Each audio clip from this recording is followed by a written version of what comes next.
अस्सलामुअलैकुम। उम्मीद करता हूँ सब ठीक ठाक और खैरियत से होंगे। वेलकम करते हैं आपको एक न्यू क्लास में, जिसमें हम डिस्कस करेंगे GIC2 रिस्क असेसमेंट रिपोर्ट को। आप सबको पता होगा कि पिछले वीडियो में मैंने बताया था या हमने एक ओवरव्यू दी थी GIC2 रिस्क असेसमेंट के बारे में कि किस पार्ट के या किस सेक्शन के कितने नंबर मिलेंगे और किस चीज़ की आपको मार्क्स मिलेंगे। और ये भी बताया था कि कितने नंबरों से या कितने मार्क्स से आपका जो GIC2 रिस्क असेसमेंट रिपोर्ट है वो पास होगा। आप सबको पता है, जिस तरह मैंने पहले वीडियो में भी बताया, कि फरवरी 2026 जो कि आप कह सकते हैं कि लास्ट एग्ज़ाम है फॉर द फ्रेश स्टूडेंट, कि वो पिछले पैटर्न के हिसाब से अपना रिपोर्ट या अपना रिस्क असेसमेंट रिपोर्ट जमा कर सकते हैं, जिसको हम IG2 कहते हैं। मार्च 2026 से ऑनवर्ड जितनी भी स्टूडेंट्स इनरोल होंगे निबोश IGC के कोर्स में, मे बी ये IGC का नाम भी चेंज हो जाए, GIC हो जाए, सही है। तो मार्च 2025 से ऑनवर्ड जितनी भी एग्ज़ाम्स होंगे उसमें जो आपका रिपोर्ट रिस्क असेसमेंट रिपोर्ट होगा उसको हम GIC कहेंगे। यानी कि अगर आप प्लान कर रहे हैं कि आपका एग्ज़ाम मार्च में होगा, तो आपका जो रिस्क असेसमेंट रिपोर्ट होगा वो न्यू पैटर्न में होगा। न्यू पैटर्न में क्या क्या चेंजेस है मैंने वो आपको बताए थे पिछली वीडियोज़ में, लेकिन थोड़ा सा हम रिपीट करते हैं कि पहले जब आप रिस्क असेसमेंट बनाते थे, बनाने के बाद उसको आप लर्निंग पार्टनर को भेजते थे और लर्निंग पार्टनर आपका जो रिस्क असेसमेंट है वो आगे फॉरवर्ड करते थे या आगे सबमिट करते थे निबोश को। अब मार्च के बाद ऐसा नहीं होगा। जिस तरह आप IG1 यानी कि मार्च में वो भी GIC1 होगा, उसको जिस तरह आप IG1 पेपर को सबमिट करते हैं एग्जामिनेशन पोर्टल के ऊपर, इसी तरह आपका IG2 रिस्क असेसमेंट रिपोर्ट भी एग्ज़ाम पोर्टल के थ्रू ही सबमिट होगा। यानी कि आपके पास ये अथॉरिटी ख़ुद आ गई कि आप अपना रिपोर्ट खुद सबमिट कर सकते हैं। इसके पीछे कई वजूहात हैं जो कि निबोश ने ये चेंजेस किए, लेकिन फ़िलहाल हम उसको डिस्कस नहीं करते। किसी और वीडियो में फिर मैं आपको बताऊंगा कि इसके पीछे क्या रीज़न थी। जैसे कि कुछ स्टूडेंट्स को मसला था या कुछ डेडलाइंस का मसला था, तो इस वजह से वो फिर मुश्किलात का सामना करना पड़ता था स्टूडेंट्स को, यानी निबोश के कैंडिडेट्स को। अच्छा, अब इसकी डेडलाइन के हवाले से अगर बात की जाए, आप जब भी आपका पेपर होगा, एग्जाम्पल के तौर पर अगर 4 मार्च को आपका पेपर है, तो आपके पास IG2 के लिए 14 मार्च तक डेडलाइन होगी। यानी कि 10 दिन के अंदर IG1 पेपर से या GIC1 पेपर से 10 दिन बाद तक आपके पास टाइम होगा। आप अपना GIC2 रिस्क असेसमेंट रिपोर्ट जमा करवाना लाजमी होगा। अगर इसके बाद आप रिपोर्ट जमा करते हैं तो आपका रिपोर्ट कंसीडर नहीं किया जाएगा, बल्कि आप एब्सेंट होंगे। अच्छा, तो पिछले रिपोर्ट्स के अकॉर्डिंग, यानी कि जैसे कि आप सबको पता है कि IG2 रिपोर्ट जो था वो 18 पॉइंट्स पर मुश्तमिल था। उसमें हमने 18 पॉइंट्स जो है ना वो मैट करने होते थे। उन 18 पॉइंट्स में से अगर कोई भी पॉइंट आपका नॉट मैट होता तो आप फेल यानी कि रेफर कंसीडर होते थे। लेकिन मार्च के बाद आपकी जो पासिंग रेशियो है, या जो मतलब आप कह सकते हैं कि पासिंग मार्क्स जो है वो 60% है। मतलब कि 100 में से आप 60 नंबर लेंगे तो आपका रिपोर्ट पास होगा। मैंने पहले वीडियो में भी बताया कि मेरे हिसाब से ये आसान है, यानी कि ये आसान कर दिया गया है। इसमें से अगर कुछ पॉइंट्स आपके नॉट मैट भी होते हैं तो फिर भी आपका रिपोर्ट जो है ना वो पास हो सकते हैं। सही है। इसमें मैंने ये भी बताया था कि अगर आप हैज़र्ड का जो सेक्शन है, जो कि हमारे पास इस रिपोर्ट में सेक्शन 2 है, उसको अगर आप ध्यान से लिखेंगे, करेक्ट लिखेंगे, तो आपका जो रिपोर्ट है वो इसी सेक्शन से पास होगा, क्योंकि सेक्शन 2 के सेक्शन 2 के 65 मार्क्स है, बाकी ओवरऑल रिपोर्ट जो है ना उसकी 35 मार्क्स है। सही है। इसमें हम ये वीडियो हम 2 पार्ट में बनाएंगे। पहले पार्ट में मैं सेक्शन 1 एंड सेक्शन 2 को डिस्कस करूँगा, और दूसरी वीडियो में यानी कि इस वीडियो की दूसरी पार्ट में हम रिमेनिंग जो सेक्शन है यानी कि सेक्शन 3 एंड सेक्शन 4 को हम डिस्कस करेंगे। इस रिपोर्ट को बनाने के लिए हम गाइडेंस डॉक्यूमेंट जो कि निबोश का ऑफिशियल डॉक्यूमेंट है, हम उसको भी देखेंगे कि वहाँ पे क्या रिक्वायर्ड है या निबोश क्या मांग रहा है, और यहाँ पे हम इस रिपोर्ट को भी डिस्कस करेंगे, साथ साथ हम गाइडेंस डॉक्यूमेंट भी देखेंगे। वो गाइडेंस डॉक्यूमेंट और ये जो रिस्क असेसमेंट का टेम्पलेट है जो आपके सामने अभी आपको दिख रहा है, ये ऑफिशियली तौर पर यूज़ होगा मार्च से ऑनवर्ड।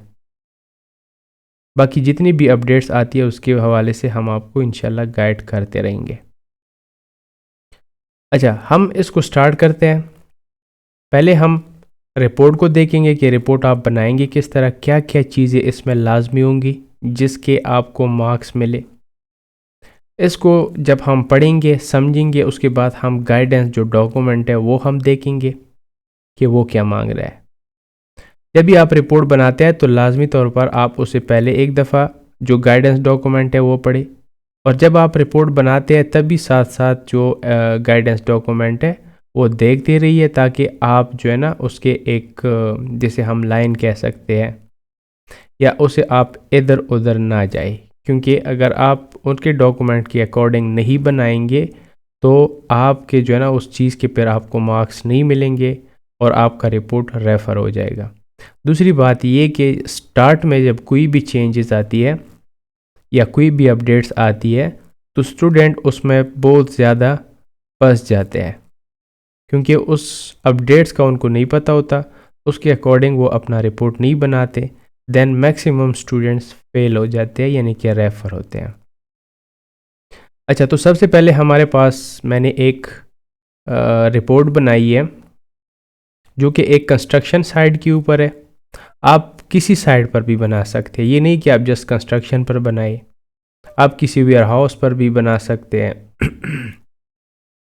आप किसी भी कंस्ट्रक्शन एक हॉस्पिटल पर बना सकते हैं, एक वेयर हाउस पर बना सकते हैं, एक स्टोर पर बना सकते हैं।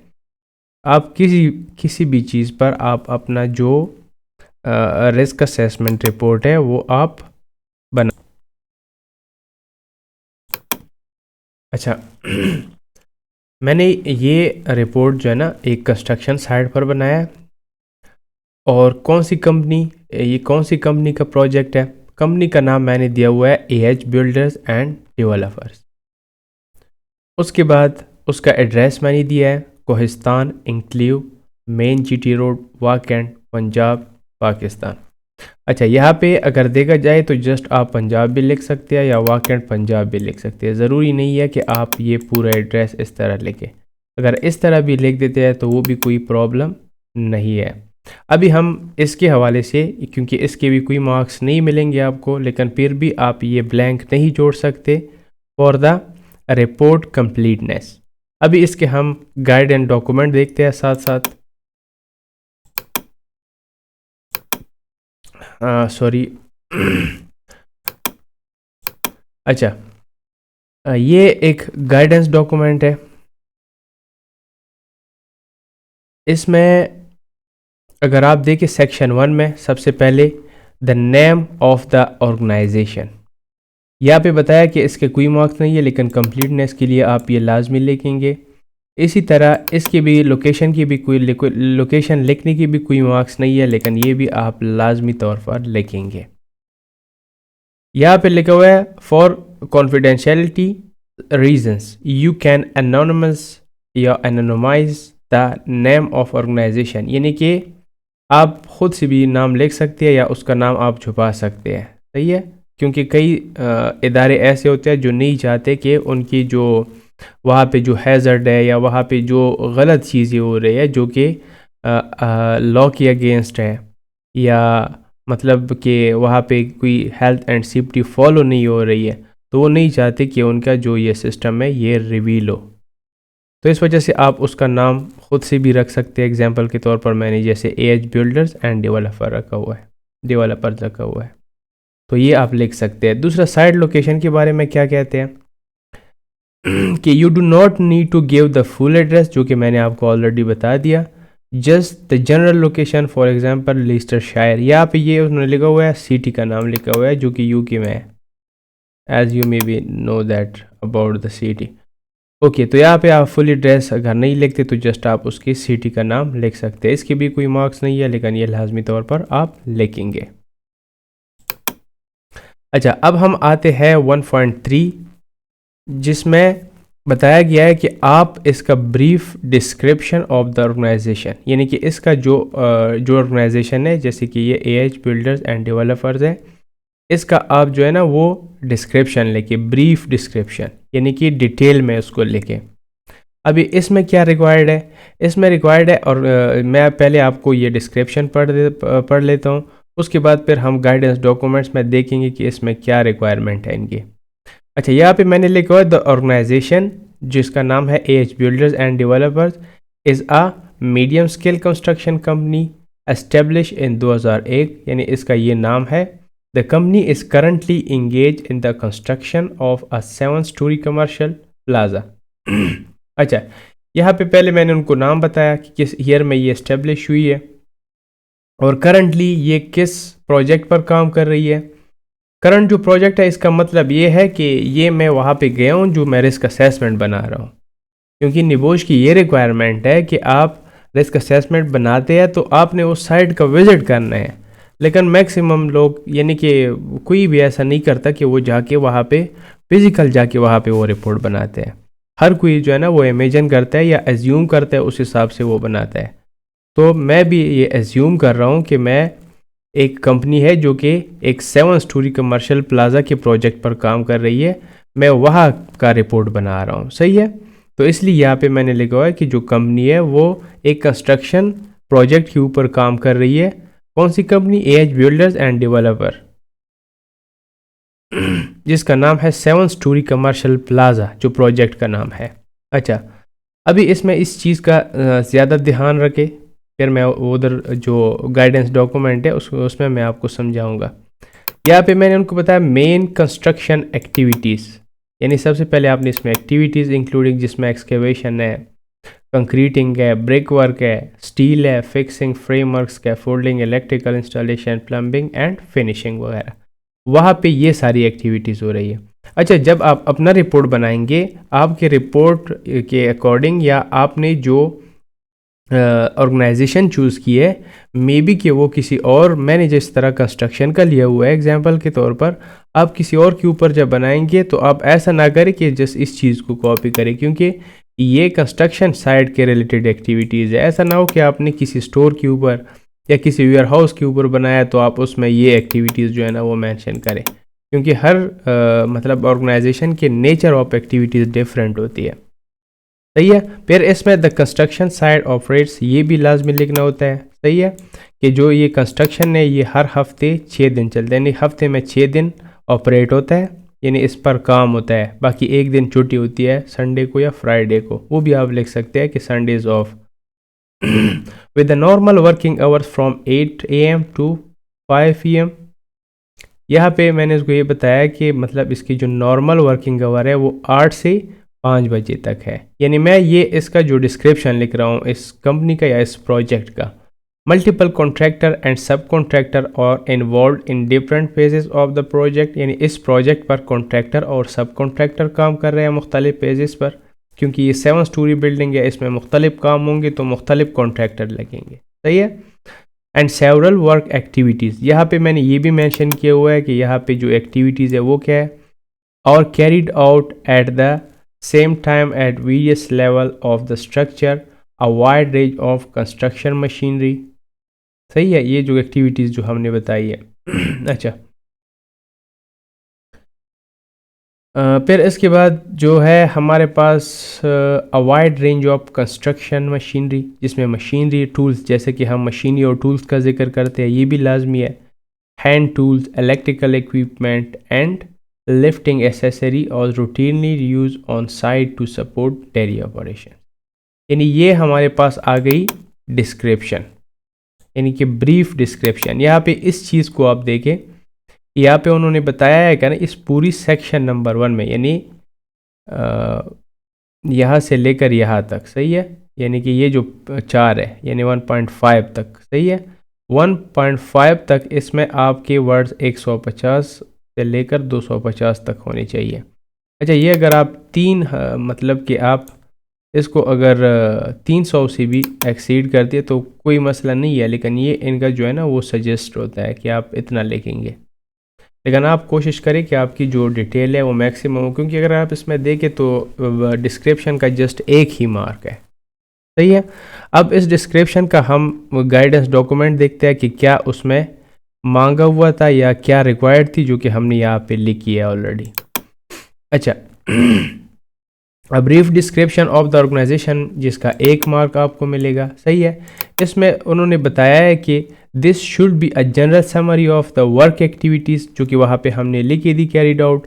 प्रोडक्ट्स, सही है, प्रोडक्ट्स मैन्युफैक्चर्ड, यानी कि ये तो एग्जांपल इसलिए उन्होंने दिया हुआ है ना क्योंकि प्रोडक्ट्स मैन्युफैक्चर्ड ये किसी और कंस्ट्रक्शन या किसी और ऑर्गेनाइजेशन के ऊपर होगी, तो आप उस हिसाब से इसको वो मैनेज कर सकते हैं। एग्जांपल यहाँ पे लिखा हुआ है, the company provides ground inspection. यहाँ पे इनकी जो वो है ना मेन जो एक्टिव, जिस तरह वहाँ पे मैंने एक एग्जांपल के तौर पर मैंने एक प्रोजेक्ट लिया हुआ है, सही है, construction project, report for construction sites for work commence, the management team, administrative and cleaner are based in a main office building, office opening hours are Monday to Friday from 8, जैसे कि यहाँ वो भी वहाँ पे मैंने मेंशन किया था, 4 PM, द 25 साइट इंस्पेक्टर और home based and travel around the.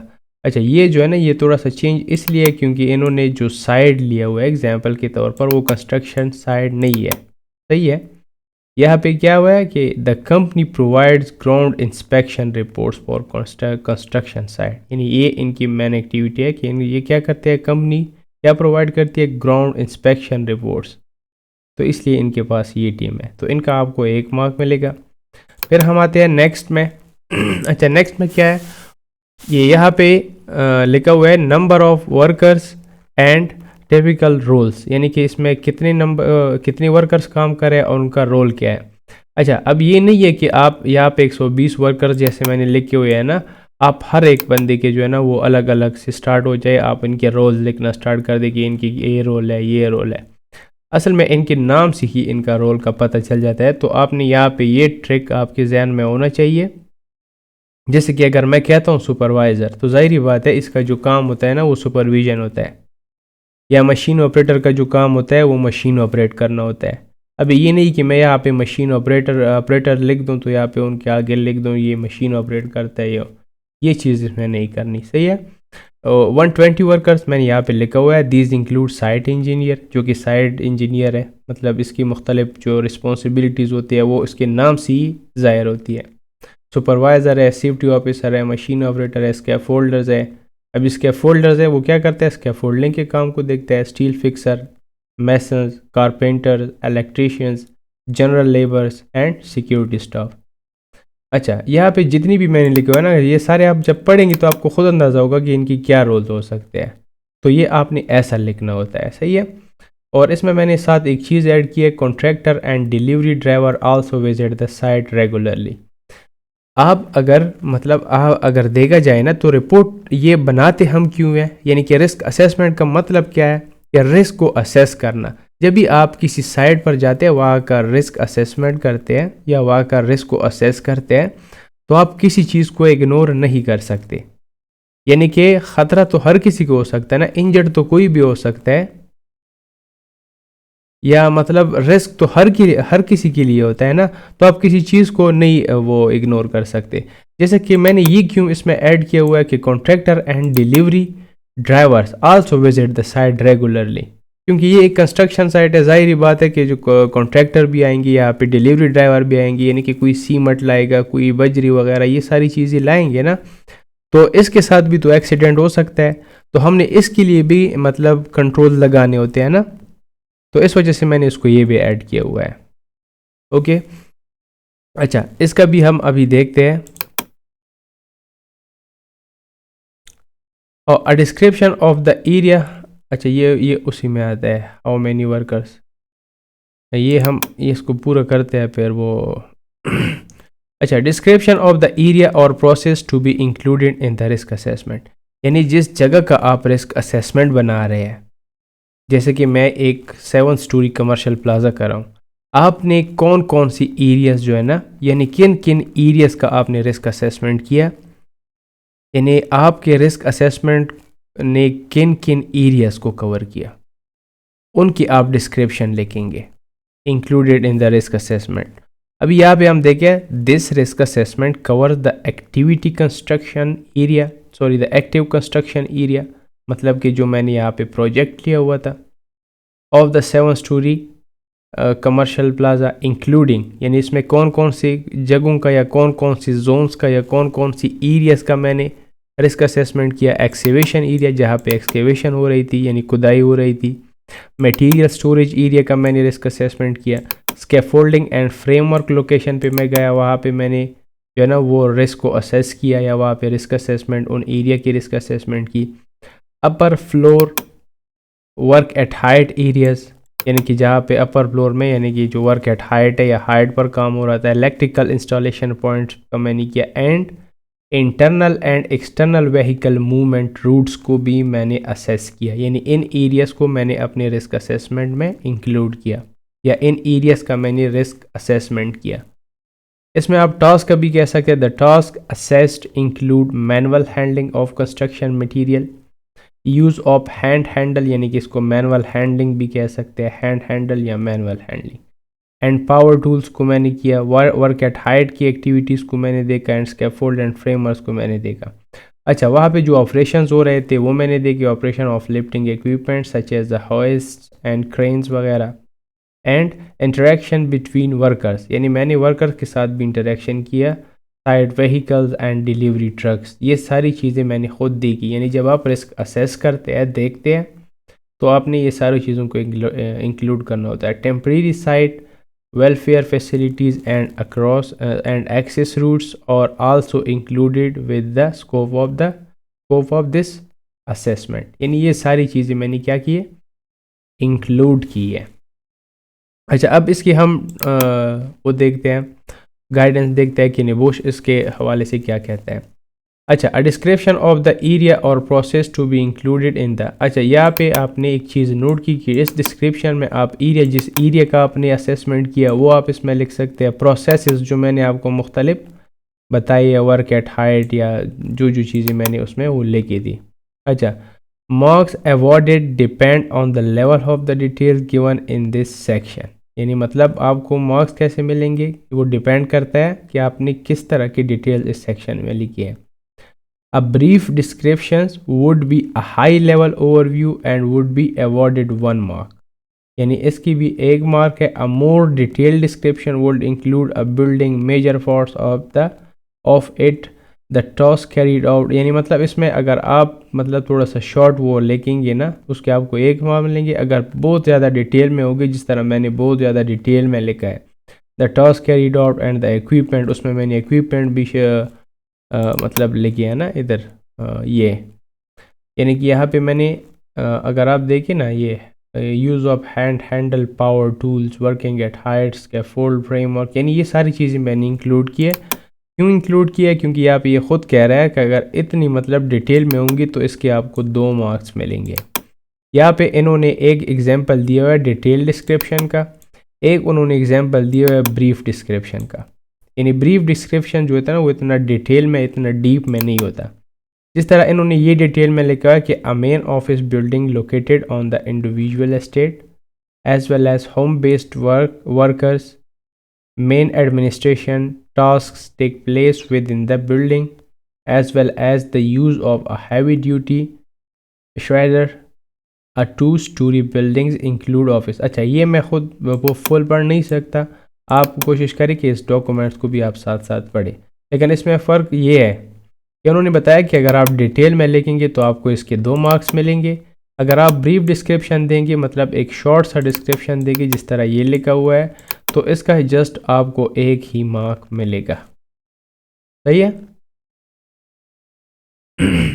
अच्छा, अब हम आते हैं नेक्स्ट पार्ट की तरफ। असल में मेरे हिसाब से या मैं सजेस्ट करता हूँ इवन के अगर देखा जाए तो ये है भी इसी तरह का पार्ट कि इसको आप बाद में लिख सकते हैं। यानी कि जब आपका बाकी रिस्क असेसमेंट कंप्लीट हो जाए तो इसके बाद आप ये जो सेक्शन है ये आप लिख सकते हैं, यानी कि 1.6 और 1.7 किस तरह मैं अभी आपको बताऊंगा। इसमें क्लियर लिखा हुआ है learner advice to aim to complete, ये तो खैर है, मतलब एक सजेशन है कि 100 से 200 वर्ड होनी चाहिए इन 1.6 और 1.7 में। Note this section can be completed after you have completed risk assessment. जैसे कि मैंने आपको बताया कि ये जो सेक्शन है ये आप अभी ना कंप्लीट करें या अभी अगर नहीं कंप्लीट कर सकते, क्योंकि इसमें चीज़ ही ऐसी है कि वो बाद में ही पता चल जाती है। कैसे?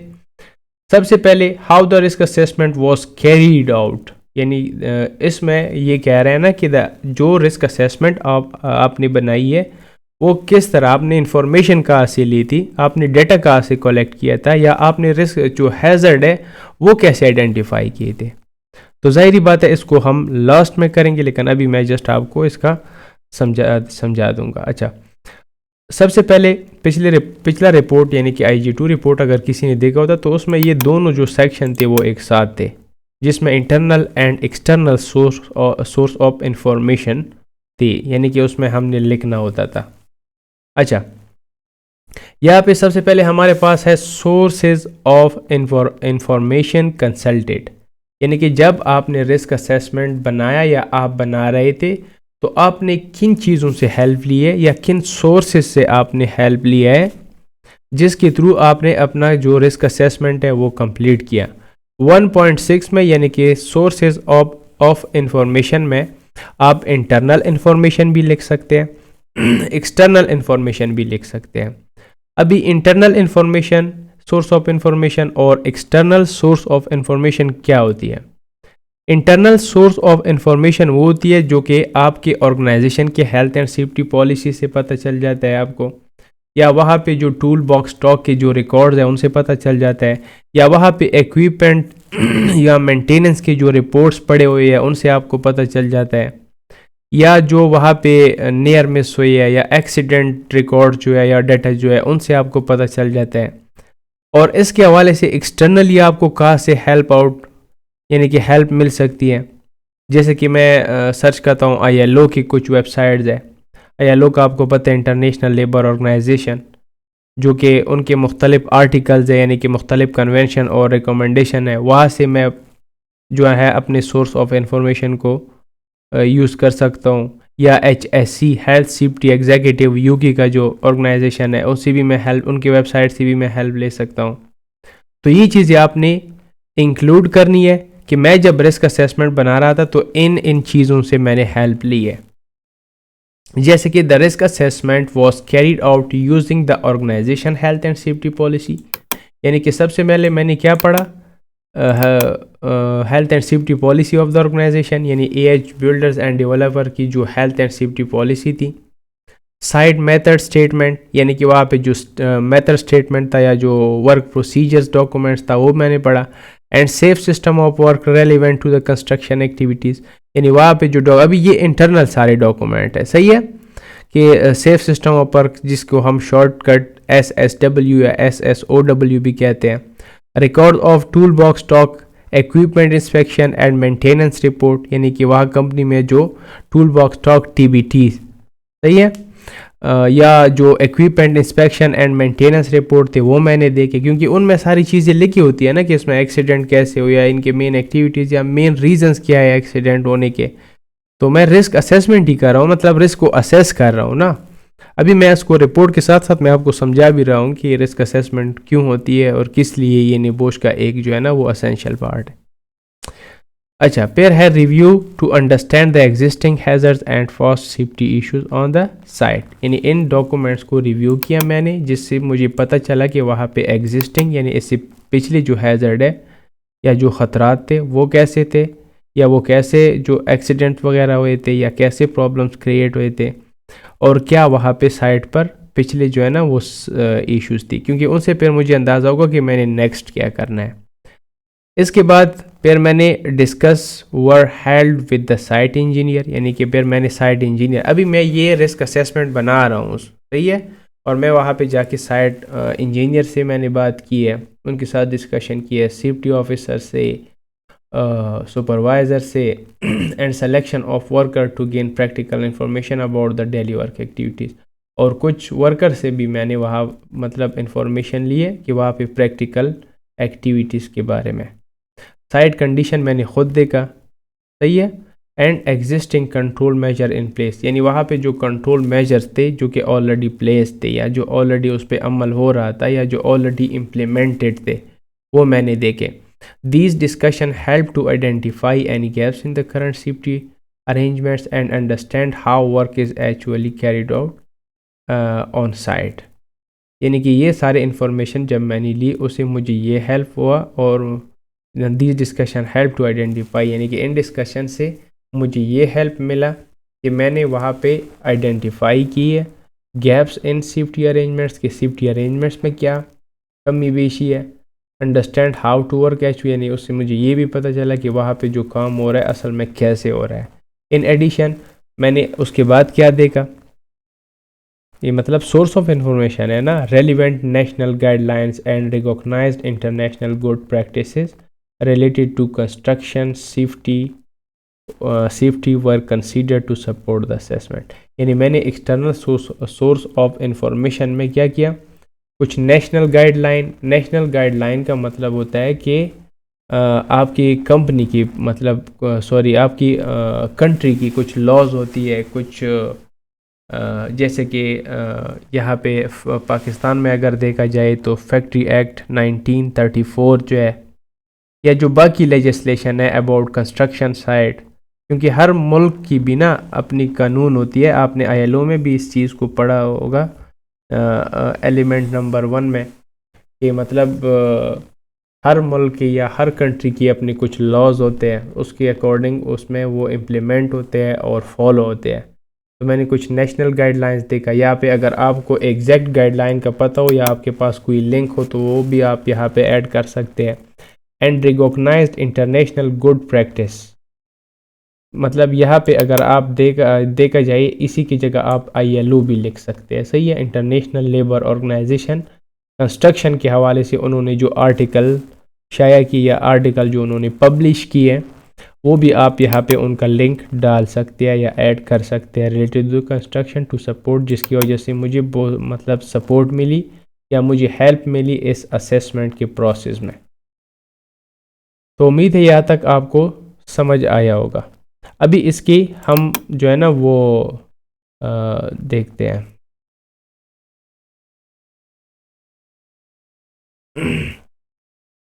अच्छा, ये यहाँ तक ही है, सही है। अब इसके बाद जो है ना वो सेक्शन 2 है, हैज़र्ड एंड कैटेगरीज। तो इसमें मतलब जिक्र नहीं है, लेकिन यहाँ पे उन्होंने वो क्लियर है कि इसके भी 3 मार्क्स है और इसके भी 3 मार्क्स है। अगर आप एग्जैक्ट इसी तरह लिखेंगे, सारी चीज़ें उसमें पूरी होंगी, तो आपका जो है ना वो आपको 3 मार्क्स इसके मिल जाएंगे। मतलब अगर आपने ये भी सही लिखा हुआ है, ये भी, अच्छा ये तो खैर ये यहाँ तक हमने पढ़ा जो कि मतलब सोर्स ऑफ इंफॉर्मेशन थी। अच्छा, अब how you identified the hazards, यानी जैसे कि मैंने आपको स्टार्ट में बताया कि ये हमारा लास्ट पार्ट होता है ना, मतलब ये जो है 1.6 और 1.7, यानी कि ये जो सारा रिपोर्ट जब हम कंप्लीट करते हैं उसके बाद हम ये पार्ट जो है ना वो लिखते हैं। उसके बाद how you identified the hazards, कि मतलब आपने हैज़र्ड आइडेंटिफाई कैसी की है, यानी कि जहाँ पे एग्जांपल के तौर पर यहाँ पे मैंने एक हैज़र्ड लिखा हुआ है ना, यानी उनकी पूरी इन्फॉर्मेशन लिखी, तो आपने आइडेंटिफाई कैसी की है, तो यहाँ पे मैं लिखूँगा कि hazards were identified through a systematic physical inspection of the construction site, कि सबसे पहले मैंने किया सिस्टमेटिक सिस्टमेटिक का लफ्ज़ यूज़ करना यानी ये जैसे आप कह सकते हैं कि ये HSC का एक वर्ड है या सिफ्टी का एक वर्ड है। सिस्टमेटिक यानी कि सिस्टमेटिकली या बारीकी से आप कह सकते हैं कि मतलब मैंने उसको बारीकी से इंस्पेक्शन फिज़िकल इंस्पेक्शन का मतलब ये होता है कि मैं वहाँ कंस्ट्रक्शन साइट पे खुद जाके चीज़ों को ऑब्ज़र्व किया या हैज़र्ड्स को आइडेंटिफाई किया।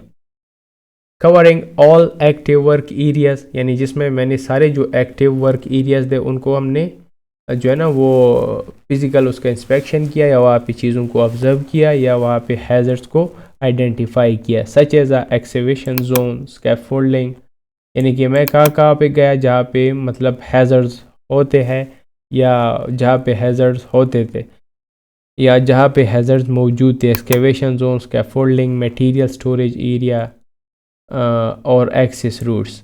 Ongoing work activities were observe to identify unsafe acts यानी मतलब वहाँ पे जो एक्टिविटीज़ हो रही थी उसमें मैंने वो भी अनसेफ एक्ट्स भी मैंने आइडेंटिफाई किया और अनसेफ कंडीशन भी। अभी आप कहोगे कि कुछ स्टूडेंट्स को पता नहीं होगा शायद अनसेफ एक्ट और अनसेफ कंडीशन, ये जो है ना ये फुल कोर्स का एक हिस्सा है कि वहाँ पे अनसेफ एक्ट्स कौन से थे या वहाँ पे अनसेफ कंडीशन कौन से थे। And potential risk to workers and others on site, वहाँ पे मैंने देखा कि उनसे मतलब वर्कर्स को क्या रिस्क है, वर्कर्स को या अदर में बहुत सारी चीज़ें आती है, अदर में पब्लिक भी आता है तो कुछ विजिटर्स भी होते हैं वो भी अदर में आते हैं कि उनको क्या ख़तरा था। फिर मैंने consultation with workers and supervisors वो carry out to identify the hazard may not be immediately visible during the inspection.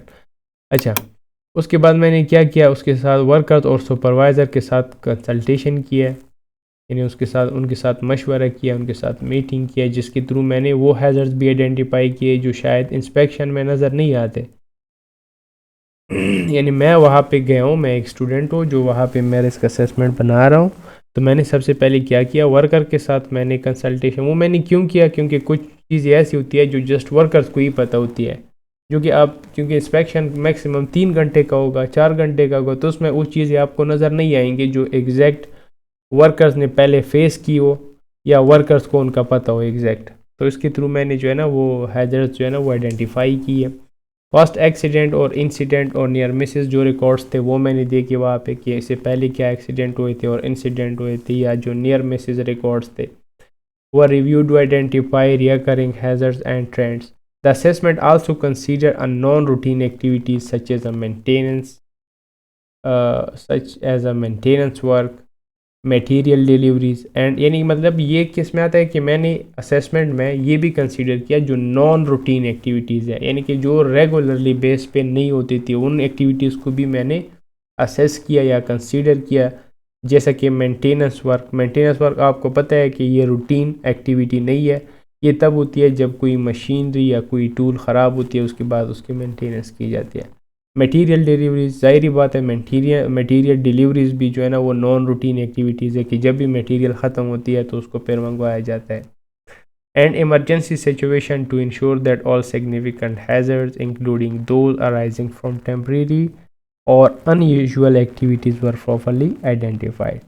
तो इस सेक्शन में मैंने उनको बताया कि मैंने कैसे हैजर्ड्स आइडेंटिफाई किए।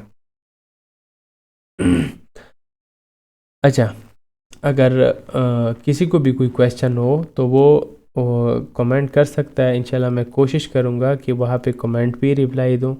अगर फिर भी कमेंट पे रिप्लाई नहीं दे सकते तो फिर मैं उसके ऊपर कोई किसी न किसी वीडियो में मैं उनको दोबारा जो है ना वो डिस्कस करूँगा।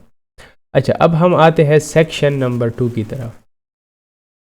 इसमें सबसे पहले हमने ये लिखना होता है, इसके तो कोई मार्क्स नहीं है लेकिन लिखना लाजमी है, सही है। डेट ऑफ असेसमेंट की किस डेट को आपने असेसमेंट की है। इसमें आप एक चीज़ का ख्याल रखें कि जैसे कि एग्जांपल के तौर पर यहाँ पे मैंने 30 जनवरी का डेट दिया हुआ है ना एग्जांपल के तौर पर, और यहाँ पे मैंने एग्जांपल के तौर पर कुछ स्टूडेंट लिखते हैं ऑपरेट 6 डेज़ अ वीक, सही है, और यहाँ पे आगे लिख देते हैं कि संडे इज़ ऑफ। तो ये डेट ऐसा आप चूज़ कीजिए कि वो संडे को ना आए ना, क्योंकि फिर थोड़ा सा मतलब खैर इसके ऊपर आपका फेल तो नहीं होगा लेकिन थोड़ा सा रिपोर्ट जो है ना वो और लगता है कि एक तो आपने ख़ुद कहा है कि संडे को छुट्टी है और फिर उसी दिन आप गए आपने जो है ना रिस्क असेसमेंट भी बना ली। अच्छा, अब ये सेक्शन नंबर 2 में क्या कह रहा है कि note, you should identify 10 hazard from at least 5 different hazard categories, please see learner guidance. देखो ना, इन्होंने खुद बताया है कि आप लर्नर का जो गाइडेंस है, जो मैं साथ साथ आपको दिखा रहा हूँ, for details of different hazard categories. इसमें आपको मैं बताऊंगा कि किस किस कौन कौन से हैज़र्ड्स के या किस किस कैटेगरीज के हैज़र्ड्स को आप इसमें ऐड कर सकते हैं और कौन से आप नहीं ऐड कर सकते।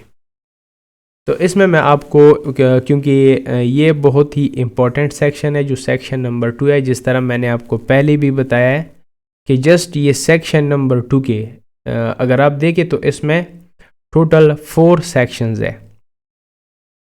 तो इसमें बाकी जो 3 सेक्शंस हैं उसके 35 मार्क्स है और जस्ट सेक्शन 2 के 65 मार्क्स है। सही है। तो आप अगर ये डिटेल में यानी कि करेक्ट तरीके से अगर जस्ट आप ये सही तरीके से सॉल्व करें तो इंशाल्लाह आपका रिपोर्ट जो है ना वो इजीली पास हो सकता है। लेकिन ये सारी चीज़ें आप ख़ुद करेंगे। एक चीज़ का यहाँ पे मैं आपको रिमाइंड करा दूँ, अगर आप किसी से कॉपी करेंगे या पेस्ट करेंगे या आप कोई एआई सॉफ्टवेयर यूज़ करेंगे तो आपका जो है ना वो फिर प्लेजरिज्म में आ जाएगा, क्योंकि अभी ये डायरेक्ट नहीं जमा हो रही, ये पोर्टल के थ्रू सबमिट हो रही है। और आप सबको पता है कि पोर्टल पे जब आप कोई असेसमेंट पहली दफ़ा सबमिट करते हैं तो उससे पहले आप एक चीज़ के ऊपर टिक करते हैं जो हर कोई वैसे करता है लेकिन पढ़ता नहीं है। वो आपसे डिक्लेरेशन कंफर्मेशन मांगता है या आप डिक्लेरेशन एक्सेप्टेंस आपसे मांगता है कि आप इसको एक्सेप्ट करें। जब आप वो एक्सेप्ट करते हैं तो आपको एक आईडी अलॉट की जाती है। उस आईडी का मतलब है कि आपका जो पेपर है, आपका जो रिपोर्ट है वो टर्निटन सॉफ्टवेयर से गुजर के जाएगा। गुजर के जाने का मतलब है कि टर्निटन एक ऐसा सॉफ्टवेयर है जो कि सिमिलैरिटी और एआई कंटेंट को या फ्लैश कंटेंट को डिटेक्ट करता है और उसका एक रिपोर्ट जनरेट करता है। उस रिपोर्ट में अगर आपकी एआई डिटेक्ट होती है या सिमिलैरिटी आपकी डिटेक्ट होती है तो वो रिपोर्ट फिर चेकिंग के लिए नहीं जाती।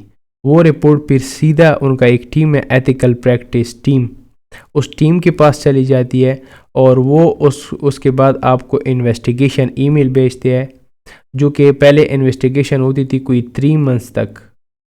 आजकल जो इन्वेस्टिगेशन होती है वो कम से कम भी 6-7 महीनों तक होती है, क्योंकि निबोश का रिसेंटली टीम भी चेंज हुआ है, बहुत ज़्यादा उसमें सख्ती आ गई है।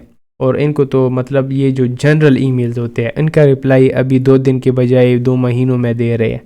तो अल्लाह ना करे किसी का अगर मतलब इन्वेस्टिगेशन में चला जाता है कोई भी, या IG1 या IG2, तो पहले तो 2-3 महीने की इन्वेस्टिगेशन होती थी, अब 6-7 महीने की इन्वेस्टिगेशन से गुजरना पड़ेगा। उसके बाद अगर आपकी इन्वेस्टिगेशन कामयाब हुई, कामयाब का मतलब ये नहीं है कि आप पास होंगे, कामयाब का मतलब ये है कि आप बैन नहीं हुए, आप जस्ट वॉइड हो गए, आपका पेपर या इसका असेसमेंट रिपोर्ट जस्ट वॉइड हो गया है, तो फिर भी सही है। अगर उसके बाद भी आपके ऊपर कोई एलिगेशन लगाते हैं, 7 महीने इन्वेस्टिगेशन के बाद आपके ऊपर कोई एलिगेशन नहीं, सॉरी, आपको बैन कर देते हैं फॉर 1 ईयर, 2 ईयर्स और 3 ईयर्स और मे बी परमानेंटली, तो फिर बहुत सारी चीज़ें जो है ना वो उसको फिर फेस करना पड़ता है। तो इससे बेहतर है कि आप इस पर सही तरीके से काम करें ताकि आप सेफ हो। ओके,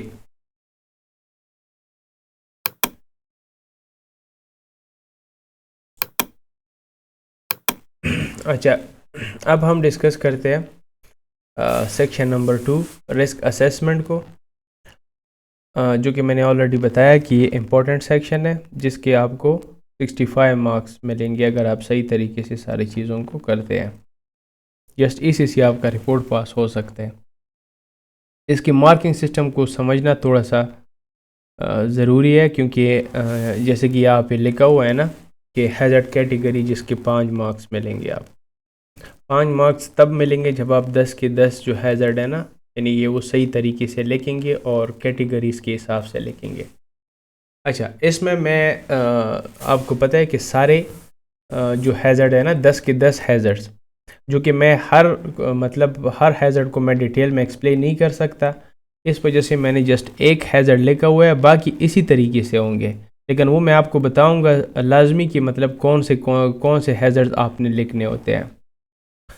अच्छा, तो सबसे पहले हैज़र्ड कैटेगरी के आप जब 10 के 10 हैज़र्ड कैटेगरी यानी कि 10 के 10 हैज़र्ड आप लिखेंगे, जैसे कि ये हैज़र्ड नंबर 1 है, सही है, ये इनका कैटेगरी है। हैज़र्ड कैटेगरी क्या है? वर्क एट हाइट, सही है। तो ये एक हैज़र्ड है, यानी कि एक कैटेगरी है हैज़र्ड की। तो ये मैंने लिख दिया। अभी इसके मुझे मतलब अगर ये मैं 10 के 10 जैसे कि यहाँ पे 10 के 10 में अगर लिखूँगा ना, तो तभी मुझे 5 नंबर मिलेंगे, सही है। उसके बाद इसके हैज़र्ड डिस्क्रिप्शन की भी 10 नंबर है, सही है। ये जो हैज़र्ड डिस्क्रिप्शन लिखा हुआ है ना, इसकी भी 10 नंबर है। लेकिन कैसे? अभी यहाँ पे मैंने लिख दिया एक हैज़र्ड है वर्क एट हाइट, और यहाँ पे मैंने लिख दिया है इसकी जो डिस्क्रिप्शन है, मतलब ये मैंने थोड़ी सी शॉर्ट लिखी है, आप इसको थोड़ा सा मतलब अपने हिसाब से उसको एक्सटेंड कर सकते हैं।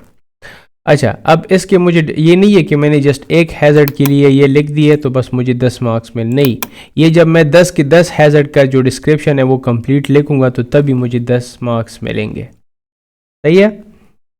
अच्छा, तो सबसे पहले हैज़र्ड कैटेगरी क्या है? Work at height. अभी ये कंस्ट्रक्शन के हिसाब से है, सही है। तो डिस्क्रिप्शन क्या है कि workers carry out brick work and plastering activities on scaffolding at upper levels of the 7-story building with the risk of falling from height. मैंने इसकी डिस्क्रिप्शन लिखा है कि जो वर्कर्स थे वो क्या काम कर रहे थे? ब्रेक वर्क, यानी कि जो ईंट लगाने का जो काम होता है वो कर रहे थे। प्लास्टरिंग कर रहे थे, किस पे कर रहे थे? स्कैफोल्डिंग पे खड़े होकर, यानी कि स्कैफोल्डिंग का जो प्लेटफॉर्म होता है ना, उस पे खड़े होकर अपर लेवल पे काम कर रहे थे। सेकंड फ्लोर में या थर्ड फ्लोर पर या फोर्थ फ्लोर पर वो काम कर रहे थे इस बिल्डिंग में जो प्रोजेक्ट है, जिसमें रिस्क क्या था? फॉलिंग फ्रॉम हाइट, कि वो उधर से गिर सकते थे। यहाँ पे आप उसके साथ ऐड कर सकते हैं कि उसके ऊपर कोई चीज़ भी गिर सकती थी। अच्छा, ये मैंने इसकी डिस्क्रिप्शन कंप्लीट किया। फिर यहाँ पे है हु माइट बी हार्म। इसकी भी आपको 10 नंबर मिलेंगे, लेकिन जब आप 10 के 10 हैज़र्डों का लिखेंगे हु माइट बी हार्म, यानी ये जो हैज़र्ड है वर्क एट हाइट, यानी कि जो वर्कर्स काम कर रहे थे ब्रिक वर्क और प्लास्टरिंग का, इसमें से कौन कौन जो है ना वो इफेक्ट हो सकता है या इंजर्ड हो सकता है। मतलब हु मतलब कौन। यहाँ पे मैं लिखता हूँ masons, scaffolders, general labours working on the scaffolding and workers passing or working below the scaffold area. यहाँ पे मैंने जस्ट लिखा हुआ है ना कि फॉलिंग फ्रॉम हाइट, यानी कि वो गिर सकते हैं। यहाँ पे मैं लाजमी तौर पर, ये मैंने शॉर्ट लिखा हुआ है, लेकिन यहाँ पे मैं लिखूंगा कि ये इस प्लेटफॉर्म से गिर भी सकते हैं और इसके ऊपर भी कोई चीज़ गिर सकती है वर्कर्स के ऊपर। अभी मैसन जो मिस्त्री है वो भी ऐसे मतलब गिर सकते हैं, स्कैफोल्डर्स भी गिर सकते हैं, जनरल लेबर्स वर्कर्स भी ऐसे जो है ना वो गिर सकते हैं, जो उसके ऊपर खड़े होकर काम करते हैं, जो प्लास्टर का और ब्रिक वर्क का काम कर रहे थे। और वर्किंग ऑन द स्कैफोल्डिंग, यानी कि जो भी स्कैफोल्ड के ऊपर काम कर रहा है या कर रहा था वो उसे गिर सकता है। एंड वर्कर्स फॉसिंग, यानी कि वो वर्कर्स भी उसे इंजर्ड हो सकते हैं या मुतासर हो सकते हैं जो इसके पास से, क्योंकि अगर कोई वर्कर ऊपर से गिरता है तो वो ऐसा भी हो सकता है कि वो किसी के ऊपर गिर जाए, या अगर ऊपर से कोई ऑब्जेक्ट गिरता है जैसे कि कोई ईंट गिरता है या कोई और टूल जो है ना वो गिरता है, तो उसके बाद भी जो नीचे वर्कर जो घूम रहे होते हैं या जो काम कर रहे होते हैं तो वो भी तो मतलब इफेक्ट हो सकते हैं या इंजर्ड हो सकते हैं ना। तो हु का जवाब यहाँ पे मैंने दे दिया, सही है। यानी यहाँ पे मैंने हु का जवाब दे दिया कि हु माइट बी हार्म्ड, यानी कौन जो है ना वो हार्म हो सकता है या इंजर्ड हो सकता है, उसका रिप्लाई मैंने या उसका जवाब मैंने यहाँ पे दिया। अभी यहाँ पे नीचे लिखा हुआ है ना 2.4 में how they could be harmed, यानी अगर पिछले रिपोर्ट में आपने देखा होगा तो उसमें लिखा हुआ था who might B harm and how, तो यहाँ पे जस्ट हाउ लिखा हुआ है कि किस तरह से या मतलब किस तरह से वो हार्म हो सकते हैं या इंजर्ड हो सकते हैं।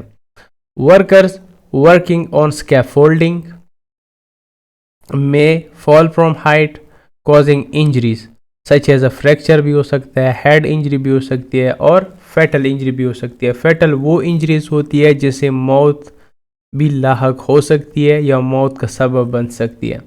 वर्कर्स बिलो द स्कैफोल्ड में be struck by the falling workers, यहाँ पे मैंने सिर्फ वर्कर्स लिखा कि अगर जैसे कि मैंने आपको बताया कि अगर कोई वर्कर ऊपर से गिर जाता है तो वो मे भी किसी के ऊपर गिर सकता है या और फॉलिंग मटेरियल, अगर उसके ऊपर कोई मटेरियल या कोई टूल्स वगैरह भी गिर सकता है, विच could result in serious or fatal injuries. सही है, यानी इसका भी मैंने जवाब दे दिया। अब मुझे 10 नंबर कैसे मिलेंगे कि मैं 10 के 10 हैज़ार्ड का हु माइट बी हार्म के कौन कौन होंगे इंजर्ड और कैसे होंगे, ये मैं 10 का 10 सही लिखूंगा ना, तो तभी मुझे 10 मार्क्स मिलेंगे। सही है। अभी हमारे पास ये सेक्शन आता है जिसकी 20 मार्क्स है, इसमें दोनों इंक्लूड है। What you already doing the what are you already doing to control the risk, और what further actions do you need to take to control the risk. अच्छा, what are you already doing to control, यानी कि वहाँ पे इसका मतलब होता है कि वहाँ पे ऑलरेडी जो कंट्रोल मेजर लगाए गए थे तो वो कौन से थे, वो आप यहाँ पे लिखेंगे। इसको अगर आप ब्लैंक भी छोड़ेंगे तो मसला नहीं है या इसमें एक आधा आप लिख सकते हैं, जैसा कि एग्जांपल के तौर पर मैंने यहाँ पे 3 लिखे हुए हैं, आप 1 या 2 लिख दें मैक्सिमम, क्योंकि आप जब रिस्क असेसमेंट बनाते हैं उसमें ज़्यादातर आपका फोकस होना चाहिए फर्दर कंट्रोल के ऊपर, कि आप कौन सा जो है ना वो सजेस्ट कर रहे हैं, और इसी से एग्जामिनर को पता चल जाता है कि आपके पास कितना नॉलेज है रिस्क असेसमेंट बनाने का। सही है। अच्छा, इसी तरह इसके भी जो 20 मार्क्स आपको तब मिलेंगे जब आप 10 के 10 हैज़र्ड्स का आप ये दोनों सेक्शन कंप्लीट करेंगे। सही है। अच्छा, इसमें फर्दर कंट्रोल्स आप खुद वीडियो को पॉज करके भी देख सकते हैं। ये वो कंट्रोल है जो ऑलरेडी वहाँ पे इम्प्लीमेंट की गई है या वहाँ पे ऑलरेडी इनके ऊपर काम हो रहा है, यानी कि ऑर्गेनाइजेशन ने ऑलरेडी ये कंट्रोल मेजर जो है ना वहाँ पे अप्लाई की हुई है या इम्प्लीमेंट की हुई है। जैसे कि यहाँ पे है folding is erected to allow access to the upper work areas, या वहाँ पे कुछ वर्कर्स को some workers are provided with a safety helmet and basic PPEs, यानी वहाँ पे कुछ वर्कर्स को ये सम लिखा हुआ है ना, कुछ वर्कर्स को हेलमेट दी गई थी and other basic PPEs personal protective equipment दी गई थी। सुपरवाइज़र वहाँ पे खड़ा था, वो मॉनिटरिंग कर रहा था, यानी देख रहा था। Supervisor monitor work activities during the normal working hours. सही है। ये वो कंट्रोल मेजर है जो ऑलरेडी वहाँ कंपनी ने अप्लाई की हुई है या इम्प्लीमेंट की हुई है। अभी मैंने उनको कौन से कंट्रोल जो है ना वो सजेस्ट करनी है, जिसको हम कहते हैं further controls you need to take to control the risk, यानी कि जो रिस्क वहाँ पे आपने आइडेंटिफाई की है, यानी कि उस हैज़र्ड से रिलेटेड जितनी भी रिस्क आपने आइडेंटिफाई की है उसको आप कंट्रोल कैसे करेंगे, यानी कि कौन से कंट्रोल मेजर्स लगाएंगे जिनसे वो रिस्क को आप कंट्रोल करें। तो सबसे पहले मैंने यहाँ पे लिखा हुआ है कि scaffolding should only be erected, alerted and dismantled by a trained and competent scaffolder in according with the approved procedure, यानी कि उसके कुछ आपको पता होगा कि उनके कोड ऑफ प्रैक्टिसेस होते हैं, उनके अकॉर्डिंग होना चाहिए जो स्कैफोल्डर है। और scaffold should be fitted with a complete guard rails, mid rails and 2 boards to prevent falls from person. ये चीज़ें आपको पता होगी शायद, जो अगर सिविल फील्ड से ताल्लुक़ रखते हैं या स्कैफोल्डिंग रिलेटेड उनको कुछ पता हो। तो कुछ गार्ड रेल्स होते हैं जो कि साइडों पे लगे होते हैं, मिड रेल्स होते हैं जो कि मतलब वहाँ पे मौजूद वर्कर्स को जो है ना वो गिरने से बचाती है, 2 बोर्ड्स वगैरह ये सारी चीज़ें होते हैं। तो ये जो सारे मैंने उनको की सजेस्ट की है ना, ये फर्दर कंट्रोल है। अच्छा, ये मैंने कितने लिखे, 1 2 3 4 5, तो मैंने 5 लिखे, आप 6 भी लिख सकते हैं, 7 भी लिख सकते हैं। सही है। अच्छा, इसके बाद आता है who needs to carry out the action, यानी कि पिछली रिपोर्ट में यहाँ पे क्या लिखा हुआ था कि रिस्पॉन्सिबल पर्सन, इसके कोई मार्क्स नहीं है। सही है, लेकिन फिर भी आप ब्लैंक नहीं जोड़ सकते for the completion of the risk assessment report. तो यहाँ पे मैंने इनके लिए जो रिस्पॉन्सिबल बंदा, यानी कि कौन जो है इस एक्शन को कैरी करेगा, तो मैंने यहाँ पे इसका रिस्पॉन्सिबल बंदा जो लिखा हुआ प्रोजेक्ट मैनेजर है, इसके लिए मैंने साइट इंजीनियर लिखा हुआ है, सेफ्टी ऑफिसर लिखा हुआ है, साइट सुपरवाइज़र लिखा हुआ है, अगेन सेफ्टी ऑफिसर लिखा हुआ है। अच्छा, इसके मार्क्स नहीं है लेकिन इसके मार्क्स है। सही है। इसके अगर आप 10 के 10 जो है ना उसकी आप ये क्या है, when is the action needed bye, यानी कि ये कितना टाइम आप उनको देंगे इस कंट्रोल को इम्प्लीमेंट या अप्लाई करने के लिए या कंप्लीट करने के लिए। जैसे कि यहाँ पे मैंने उसको एग्जाम्पल के तौर पर यहाँ पे मैंने लिखा हुआ है ना, उसको मैंने एक कंट्रोल सजेस्ट किया हुआ है कि a formal scaffold inspection system should be implemented including inspection after erection, alteration and adverse weather condition with a record maintain on site. यहाँ पे मैंने उनको बताया है एज अ सेफ्टी ऑफिसर या जो मैं रिस्क असेसमेंट कर रहा था कि एक फॉर्मल स्कैफोल्ड इंस्पेक्शन होने चाहिए, शुड बी इम्प्लीमेंटेड इंक्लूडेड, जिसमें इंस्पेक्शन आफ्टर इरेक्शन और अल्ट्रेशन। इरेक्शन और अल्ट्रेशन मतलब कि लगाने के बाद या उतारने के बाद या जो है ना वो कंप्लीट करने के बाद स्कैफोल्डिंग सिस्टम को। एंड एडवर्स वेदर की बात यानी कि मतलब अगर वहाँ पे कोई बारिश होती है या कोई सुनामी आती है या कुछ भी मतलब जो होता है वेदर कंडीशन के हिसाब से, या तेज़ हवा जो वाइंड वगैरह होती है उसके बाद भी, क्योंकि उसका जो स्टेबिलिटी है ना वो ख़राब होती है, तो उसके बाद वो लाजमी तौर पर इंस्पेक्शन करे with record maintain on site, यानी कि उसका रिकॉर्ड भी मेंटेन रखे। तो उसके लिए रिस्पॉन्सिबल पर्सन कौन है? सेफ्टी ऑफिसर, यानी ये इनकी रिस्पॉन्सिबिलिटी है कि ये इंस्पेक्शन जो मैंने उसको सजेस्ट किया है ये करे। और कितना टाइम मैंने उसको दिया है? 1 वीक का, कि 1 वीक के अंदर अंदर इस कंट्रोल पर काम करे। इसका मतलब ये फॉर्मल स्कैफोल्ड जो इंस्पेक्शन है ना वो अप्लाई किया जाए। तो इसके लिए जो टाइम मैंने इनको दिया है कि इतने टाइम में होना चाहिए या इतने टाइम में इसको कंप्लीट करना चाहिए, तो ये कितना मैंने दिया है? 1 वीक। अभी अगर मैं ये सही लिखूँगा जस्ट 1 वीक तो इसका मुझे 1 नंबर मिलेगा, सही है। यानी हर कंट्रोल के लिए अगर आप लिखेंगे 10 के 10 हैजर्ड्स के लिए तो तब भी आपको 10 नंबर मिल जाएंगे। अच्छा, अब हम आते हैं इसकी क्या कहते हैं गाइडेंस फॉर लर्नर रिपोर्ट जो है, जो कि निबोश ने बनाई है स्टूडेंट्स के लिए। अच्छा, जो बातें मैंने आपको की है या जो चीज़ें मैंने वहाँ पे लिखी है उसके हिसाब से अभी यहाँ पे क्या कहते हैं। सबसे पहले 2.1 में है हैज़र्ड कैटेगरीज में कि when identifying hazards to review for your risk assessment you must ensure that you identify hazards from 5 different categories. यानी कि अगर आप रिस्क असेसमेंट करते हैं उसमें आप हैज़र्ड्स को आइडेंटिफाई करते हैं तो आप लाजमी तौर पर ये 5 जो डिफरेंट हैज़र्ड्स है या उनकी कैटेगरीज है तो आप इससे नहीं निकलेंगे। मैं आपको एग्जांपल देता हूँ इसका मतलब क्या है। अच्छा, कई लोग ऐसे होते हैं ना जो कि अगर वो देखते हैं कि वहाँ पे कुछ केमिकल्स है, वो भी एक हैज़र्ड है ना, लेकिन वो वहाँ पे जस्ट वो केमिकल ही लिख देते हैं और केमिकल कोई कैटेगरी नहीं है, सही है। उसके लिए आपको हैज़र्डस सब्सटेंस लिखना पड़ेगा, फिर आगे डिस्क्रिप्शन में उनको बताना पड़ेगा कि ये किस टाइप की जो है ना वो हैज़र्ड है और क्या उनसे नुकसान होता है। तो इसका भी आगे नीचे हम आपको बताएंगे कि किस तरह आप कौन कौन से उसमें आप लिख सकते हैं। इसके टोटल जो 5 डिफरेंट हैज़र्ड कैटेगरीज है, ज़रूरी नहीं है कि ये जस्ट हैज़र्ड कैटेगरीज है, फिर इसमें सब कैटेगरीज आप लिख सकते हैं, वो नीचे मैं आपको समझाऊंगा कि कैसे आप लिख सकते हैं। और the examiner will check that you have covered at least 5 different hazard categories. यानी कि जो एग्जामिनर वो है जो आपका रिपोर्ट चेक करेगा, वो चेक करेगा कि आपने 5 डिफरेंट कैटेगरीज जो है ना वो उसको सही तरीके से लिखा यानी कैटेगराइज किया हुआ है कि नहीं। You can identify multiple hazards from the same hazard category, यानी कि सेम हैज़र्ड कैटेगरी से आप मुख्तलिफ लिख सकते हैं। यहाँ पे जैसे कि मैंने एग्जाम्पल दिया हुआ है केमिकल्स का, तो वो कौन सी कैटेगरी है? हैज़र्डस सब्सटेंस वाली जो कैटेगरी है, या सब्सटेंसेस एब्यूज एट वर्क इसको हम कह सकते हैं, सही है। तो इसमें फिर डिफरेंट कैटेगरीज आती है। मिसाल के तौर पर अगर आप किसी ऑर्गेनाइजेशन के ऊपर कोई रिपोर्ट बनाते हैं उसमें केमिकल्स भी यूज़ होता है, वहाँ पे वायरसेस भी हो सकते हैं, बैक्टीरियाज भी हो सकते हैं, तो आप उसको भी जो है ना मतलब उसकी जो कैटेगरी थे वो तो हैज़र्डस सब्सटेंस है ना, तो आगे फिर आप डिस्क्रिप्शन में उनको बताएंगे कि ये किस टाइप की यानी सब कैटेगरीज की क्या है।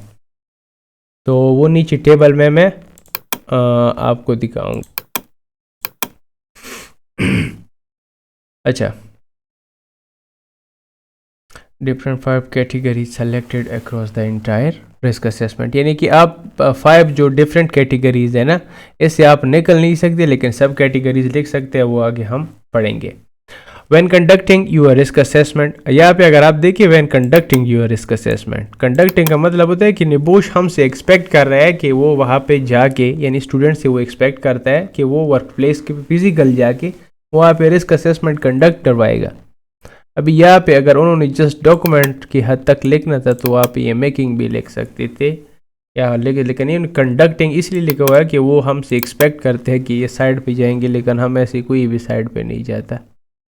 Okay, assessment within the workplace, you should select a range of hazards from across the hazards category in order to demonstrate your breadth of knowledge of the syllabus. यानी कि अगर आप सही तरीके से इनको कैटेगराइज करेंगे, सही तरीके से आप मतलब जब भी आप रिस्क असेसमेंट कंडक्ट करते हैं वर्क प्लेस का, तो मतलब जो रेंज आपको select a range of hazard across the hazard category, यानी इन्हीं हैज़र्ड कैटेगरी से अगर आप सेलेक्ट करेंगे तो आपकी जो नॉलेज है ना, सिलेबस की नॉलेज आपको सही तरीके से समझ आएगी। The hazard categories are based on the element 5 to 10 of the syllabus and और फॉलोस। यानी कि आपको पता होगा कि हमारे कोर्स में 2 यूनिट्स है, एक IG1 है, एक IG2 है, जो कि अभी आगे मार्च से GIC1 और GIC2 होगा। इस निबोश GIC कोर्स में या IGC कोर्स में टोटल 11 एलिमेंट्स होते हैं। 1 से 4 तक जो एलिमेंट्स होते हैं वो मैनेजमेंट सिस्टम के ऊपर होते हैं, और 5 से 11 तक जो है ना वो रिस्क असेसमेंट के ऊपर होते हैं। तो यहाँ पे ये बताया गया है कि जो कैटेगरीज मतलब जो हैज़र्ड कैटेगरीज लेके हुई है या मेंशन्ड है, तो वो किधर से ली है? कोर्स के 5 से लेकर 11 एलिमेंट्स तक, यानी IG2 की बुक से ली गई है। अच्छा, अब इसके मार्किंग का सिस्टम जो कि मैंने आपको ऑलरेडी बता भी दिया है, लेकिन आपको मैं दोबारा एक्सप्लेन करता हूँ कि 1 मार्क पर हैज़र्ड कैटेगरी, जो कि मैंने ऑलरेडी बताया, मैक्सिमम 5 मार्क्स हैं इनके। यानी कि अगर आप 10 के 10 हैज़र्ड कैटेगरी सही लिखेंगे, यानी कि मैंने जिस तरह वर्क एट हाइट यहाँ पे लिखा हुआ था, ये अगर आप 10 के 10 सही लिखेंगे तो इसके आपको जो है ना वो 5 मार्क्स मिलेंगे। सही है, सॉरी। अच्छा, if your hazards have not been taken from at least 5 different hazards categories, you will not be awarded full marks for this section। कि अगर आप सही तरीके से हैज़र्ड्स कैटेगरीज को फॉलो नहीं करेंगे या डिफरेंट हैज़र्ड्स कैटेगरी से नहीं लिखेंगे तो आपको इसके फुल मार्क्स नहीं मिल सकते। अभी आता है जो इम्पोर्टेंट है, ये आप अपने जहन में लाजमी तौर पर रखिए। ये जो हमारे पास है 21 हैज़र्ड्स, सही है, इसी में से आप लिख सकते हैं। यहाँ पे आप 5 जो हैज़र्ड कैटेगरीज है उसको आप तकरीबन, यानी कि अगर आप भूल जाए 1 मिनट के लिए, तो आप यहाँ से कोई भी 21 में से इनमें से कोई भी आपकी वर्क प्लेस के हिसाब से या जिस ऑर्गेनाइजेशन के ऊपर आप रिस्क असेसमेंट रिपोर्ट बना रहे हैं उसके हिसाब से आप यहाँ से कोई भी वो हैज़र्ड जो है ना वो उठा सकते हैं। यानी कि ये सारे हैज़र्ड कैटेगरीज है। Example: noise, vibration, radiation, mental health, violence at work, substance abuse at work, work related upper limb disorder, यानी कि रूल जिसे हम कहते हैं। सही है, इसमें एर्गोनॉमिक वर्क स्टेशन डिज़ाइन वगैरह आते हैं, manual handling, load handling equipment, हैज़र्डस substance, जैसे कि यहाँ पे देखें ना, अगर आप किसी हैज़र्डस सब्सटेंस को उठाते हैं ना, मतलब हैज़र्ड्स तो वो क्या उसमें आता है, इसमें आप ले सकते हैं। यानी कि अगर आप जिस ऑर्गेनाइजेशन के ऊपर आप रिस्क असेसमेंट रिपोर्ट बनाते हैं, जिस कंपनी के ऊपर, तो वहाँ पे हो सकता है एस्बेस्टोस जो केमिकल है वो, या ब्लड बोर्न वायरसेस हो, या कार्बन मोनोऑक्साइड हो, सीमेंट हो, या लेजिनोल ऑक्साइड हो, या लेप्टोस्पेरा हो, या सिलिका हो, या वुड डस्ट हो। तो ये सारी चीज़ें किस में आती है? हैज़र्डस। यानी उसको जब आप हैज़र्डस सब्सटेंस लिखेंगे ना, उसके बाद लिखेंगे कि वहाँ पे क्या मौजूद था? मोनोऑक्साइड। सही है, जैसे कि एग्जांपल के तौर पर मैंने वर्क एट हाइट उठाई थी, डिस्क्रिप्शन में मैंने लिखा हुआ था ना कि वर्कर्स क्या कर रहे थे? ब्रिक वर्क कर रहे थे, प्लास्टरिंग कर रहे थे, और मतलब उसी एक्टिविटी से मतलब जो ख़तरा था या जो है रिस्क था। तो यहाँ पे अब जैसे कि आप जब हैज़र्डस सब्सटेंस लिखेंगे तो वहाँ पे आप उनको लिखेंगे कि जो वर्कर है ना वो वुड कटिंग के ऊपर काम कर रहा था, जिससे वुडन डस्ट मतलब डस्ट जो है ना वो क्रिएट हो रही थी, और उसे क्या ख़तरा होता है आप सबको पता है कि रेस्पिरेटरी निज़ाम जो है ना वो ख़राब होता है या इनहेलेशन जो है ना उसमें वर्क आ जाता है या ख़राब हो जाता है। तो इस तरीके से फिर हमारे पास है welfare and working environment, working at height, जो कि मैंने ये एग्जांपल के तौर पर वहाँ पे पिक किया था। Confined space, loan working, slip and trip, movement of people and vehicle in the work place, work related driving, hand held tools, machinery, fire, electricity.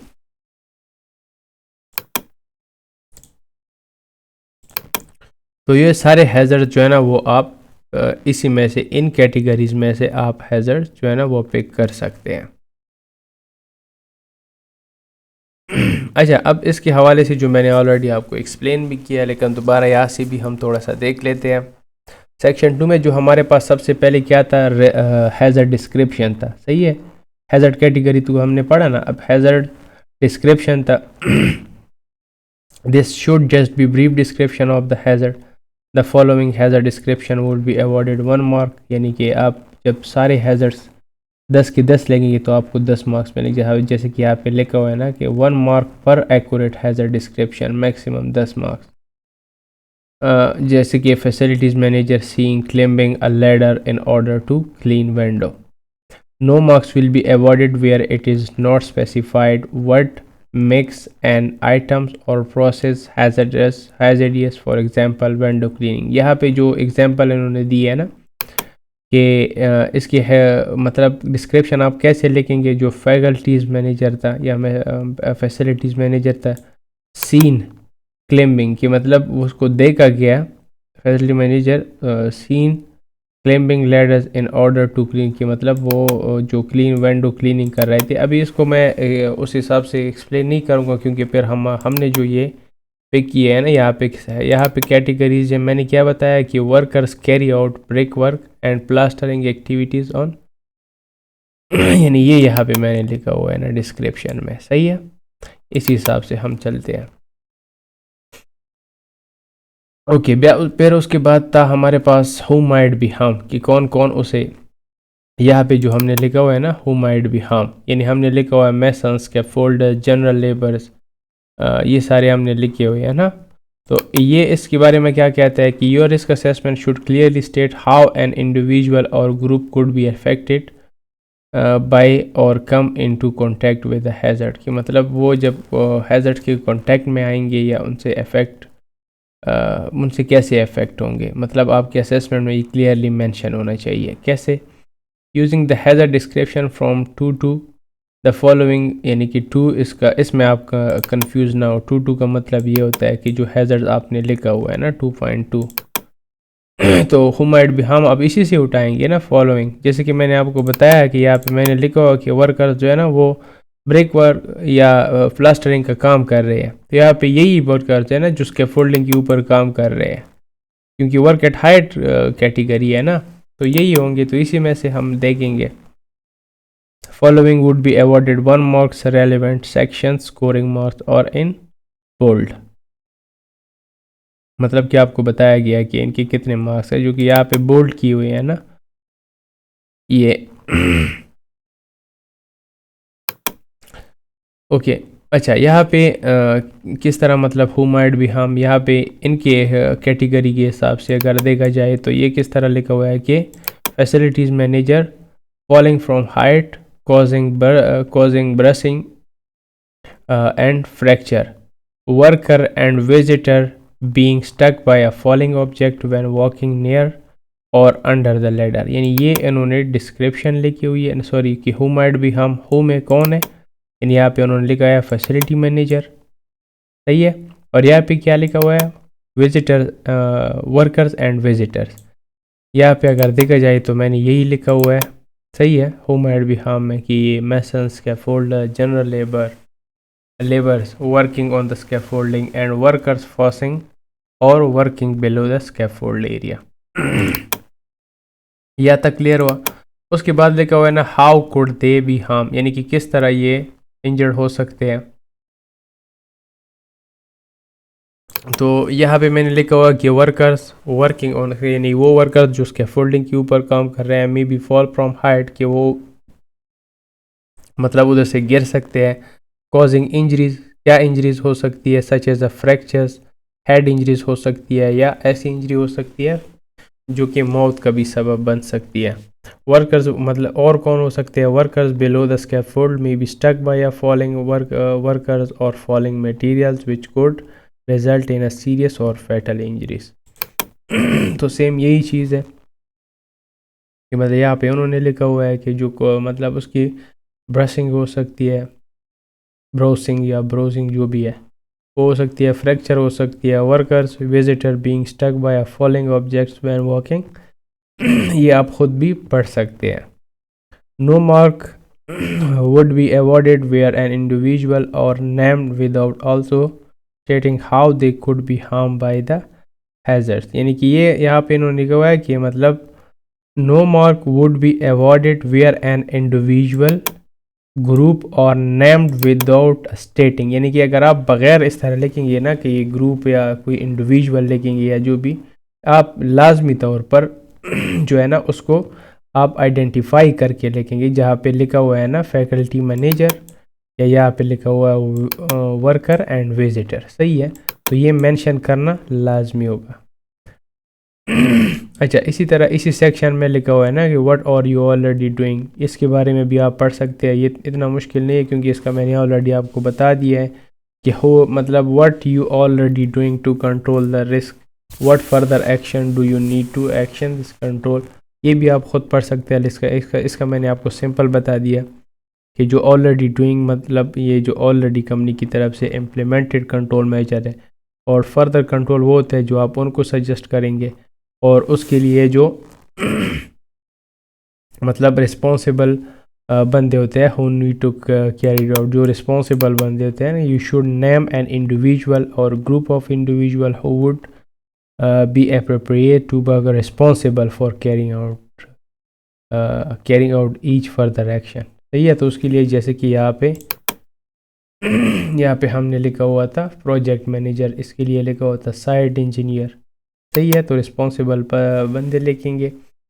Action when is the action need bye, यानी कि जैसे कि आप इसमें लिख सकते हैं immediate action भी लिख सकते हैं विद इन आवर्स। अच्छा, आपने इमीडिएट नहीं लिखा, वो लिखना है, सही है।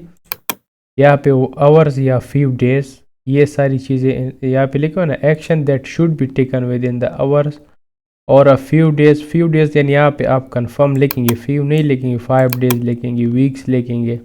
यहाँ पे इसी तरह आप लिख सकते हैं लॉन्ग टर्म, यानी कि मंथ और ईयर भी आप लिख सकते हैं। अगर एक्शन ऐसा है, आपने ऐसा एक्शन उनको सजेस्ट किया हुआ है जो कि कम टाइम में उसको अचीव करना या उसको कंट्रोल करना पॉसिबल नहीं है, तो आप उसको ज़्यादा टाइम भी लिख सकते हैं। तो यहाँ पे एक वो रिपोर्ट दिया है, सही है, तो इसको भी मतलब एक हैज़र्ड कैटेगरी है जो कि वर्क एट हाइट है, सही है। उसका डिस्क्रिप्शन ये है, ये वही है जो इन्होंने यहाँ पे पिक किया हुआ है, लेकिन इसको टेबल की शक्ल में ऐसे लिखा हुआ है। जैसे कि हैज़र्ड कैटेगरी है वर्क एट हाइट, डिस्क्रिप्शन इसका ये लिखा हुआ है। वो माइट भी हम यहाँ पे कौन है, faculty manager falling from height causing bruising and fracture, सही है। Worker and visitor struck falling, ये तो सही है, ये तो हमने ऑलरेडी डिस्कस किया है। ये जो है ना कम्युनिकेशन सेंट, यहाँ पे सेंट है, सेंट का मतलब है कि ऑलरेडी इन्होंने कम्युनिकेशन सेंड किया हुआ है, मतलब ये वो कंट्रोल है जो ऑलरेडी वहाँ पे ऑर्गेनाइजेशन में या कंपनी में फॉलो हो रही है। Communication send to workers when cleaning is taking place, ये मतलब जब वो क्लीनिंग करते हैं तो उसके बाद वो कम्युनिकेशन ये है उसको मतलब कंपनी को बता देते हैं, simple. Warning sign is use at the base of ladder, यानी कि वार्निंग साइन भी वहाँ पे यूज़ हो रही है। अभी फर्दर एक्शन क्या है जो कि यहाँ पे सजेस्ट किया, to avoid working at height employ a specialist contractor to undertake work using a extendable cleaning equipment. इसका जो रिस्पॉन्सिबल पर्सन है वो क्या है, फैकल्टी मैनेजर, यहाँ पे उनको इमीडिएट बताया हुआ है, सही है। इसी तरह दूसरा भी इन्होंने जो कंट्रोल किया है, arrange for a work to be complete outside normal office operating, यहाँ पे फैकल्टी मैनेजर है और यहाँ पे भी इमीडिएट लिखा हुआ है। अभी आगे हमारे पास आता है फिर सेक्शन 3, लेकिन सेक्शन 3 को हम नेक्स्ट वीडियो में पढ़ेंगे, अभी वीडियो बहुत ज़्यादा लंबी हो गई है। अभी जो हमने पढ़ा है उसमें भी अगर किसी किस्म का आपका कोई क्वेश्चन हो तो आप हमारी टीम से रब्ता भी कर सकते हैं या आप कमेंट भी कर सकते हैं। मैं ट्राई करूँगा, क्योंकि मैं रिप्लाई खुद देता हूँ, मैं ट्राई करूँगा कि आपका जवाब उधर ही दूँ। अगर फिर आपका जो है ना वो जवाब मैं कमेंट में नहीं दे सकता, तो उस पर पहले तो हम कोशिश करेंगे कि शॉर्ट वीडियो बनाए और दूसरे हम इसके यानी मार्च से पहले हम इंशाल्लाह एक पब्लिक सेशन जो है ना वो रखेंगे, यानी कि हम लाइव आएंगे या जूम के ऊपर हम एक मीटिंग रखेंगे। तो फिर उसमें हर कोई उसको ज्वाइन कर सकता है, उसका अगर कोई क्वेश्चन है तो वो फिर कर सकते हैं। तो मिलते हैं इंशाल्लाह इस वीडियो के नेक्स्ट पार्ट में। अपना ख्याल रखिएगा। अल्लाह हाफिज़।